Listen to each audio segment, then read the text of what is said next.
Genesis chapter 2 verse 7, ito'y pagkatapos nilalang ng Panginoon ang tao mula sa alabok. Sabi dito, ng lupa at ng hiningahan ang kanyang mga butas ng ilong ng hininga ng buhay. At naging tao, isang naging buhay na nilalang. So kaya nga ito'y mahalaga na sinasabi sa banal na kasulatan na ito ay naglalarawan ng proseso ng paglikha mula sa Diyos. Ito ay nagpapakita na ang tao ay nilikha mula sa mga material na naggaling sa lupa at ang Diyos mismo ang nagbibigay ng hininga ng buhay sa bawat isa sa atin. So siya mismo ang nagbibigay sa atin ng buhay.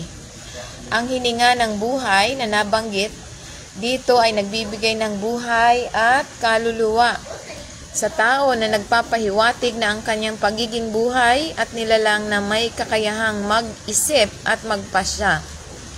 So kaya ito'y mahalaga na sinasabi sa banal na kasulatan na tinuturo sa atin na ito yung mga aral na maaari nating makuha na sinasabi sa Biblia na ito ay ang pagkilala sa Diyos bilang pinagmumulan ng buhay. So, siya ang pinagmumulan ng buhay natin.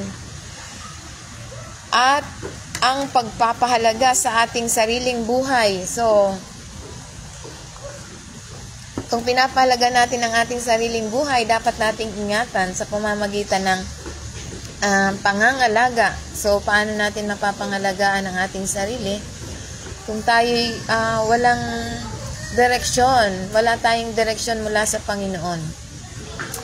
So kaya nga ito sinasabi na pahalagahan ang buhay, pagpapahalaga sa ating sariling buhay. Ito ay nagtuturo sa atin na tayo ay hindi lamang mga komplikadong nilalang sa mundo, kundi tayo rin ay nilikha ng Diyos na may layunin at kahalagahan. So may layunin tayo.